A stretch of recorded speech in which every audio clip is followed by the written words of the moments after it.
മാന്യ സദസ്സിന് വന്ദനം.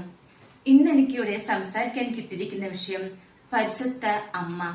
അമ്മ എന്ന രണ്ടക്ഷരത്തിൽ സ്നേഹമെല്ലാം പൊതിഞ്ഞ് വെച്ച് മാനവർക്ക് പകുത്തു നൽകി ദൈവമലിവോടെ. ഭൂമിയിലെ ഏറ്റവും മനോഹരമായ പദം അമ്മ.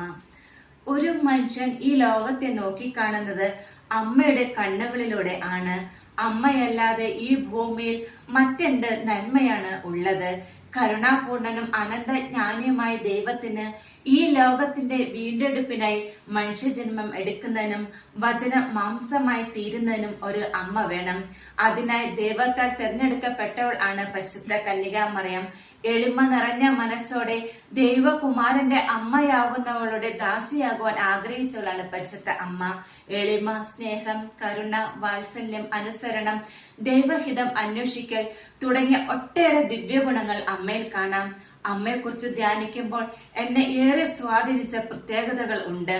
ഒന്നാമതായി, ആരോടും പരാതികളോ പരിഭവങ്ങളോ പറയാത്ത അമ്മ.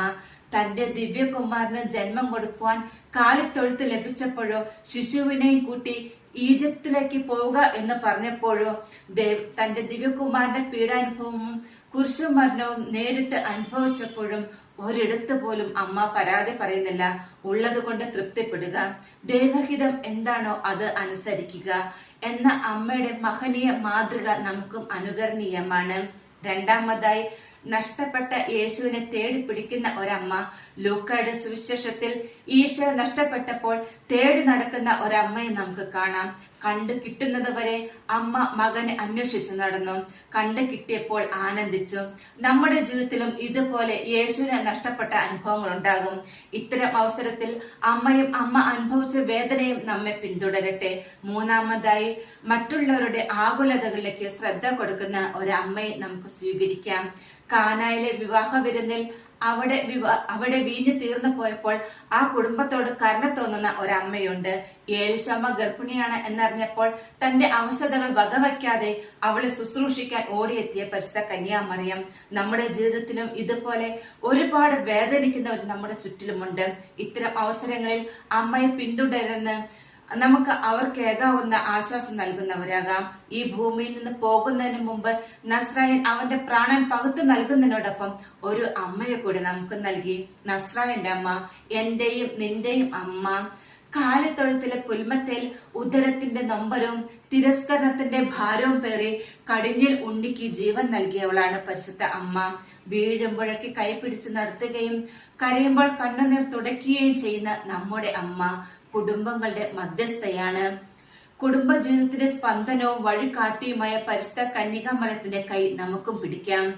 പരിശുദ്ധ അമ്മയെക്കുറിച്ച് പ്രധാനമായും 4 വിശ്വാസ സത്യങ്ങളാണ് സഭ പഠിപ്പിക്കുന്നത്. ഒന്നാമതായി, പരിശുദ്ധ അമ്മ ദൈവമാതാവാണ്. 2, പരിശുദ്ധ അമ്മ നിത്യകന്യകയാണ്. 3, പരിശുദ്ധ അമ്മ അമലോത്ഭയാണ്. 4, പരിശുദ്ധ അമ്മ സ്വർഗാരോപതിയാണ്. ഈ വിശ്വാസ സത്യങ്ങൾ അതിൽ തന്നെ പൂർണ്ണമാണ്. പാപമില്ലാതെ ജനിച്ച് നിത്യകന്യകയായി ജീവിച്ച പരിശുദ്ധ അമ്മ സ്വർഗത്തിലേക്ക് എടുക്കപ്പെട്ടു എന്നതാണ് നമ്മുടെ വിശ്വാസം. ഈശോ കുരിശിൽ കിടന്ന് ഇതാ നിന്റെ മകൻ എന്ന അമ്മയോടും ഇതാ നിന്റെ അമ്മ എന്ന് യോഹന്നാനോടും പറഞ്ഞ ആ നിമിഷം മുതൽ പരിശുദ്ധ അമ്മ നമ്മുടെയും ലോകം മുഴുവന്റെയും അമ്മയായി മാറി. പരിശുദ്ധ അമ്മയെ ഓർക്കുമ്പോൾ നമ്മുടെ ഉള്ളിൽ ജപമാല എന്റെ കൈകളാണ്. പരിശുദ്ധ അമ്മയുടെ കണ്ണുകളിലൂടെ ഈശോയെ നോക്കി കാണുന്ന അതിശക്തവും സുന്ദരവുമായ പ്രാർത്ഥനയാണ് ജപമാല. എന്റെ സഹോദരങ്ങളെ, നമുക്ക് എന്ത് തകർച്ച വന്നാലും എന്ത് വിഷമം വന്നാലും പരിശുദ്ധ അമ്മയോട് ചേർന്ന് പ്രാർത്ഥിക്കാം.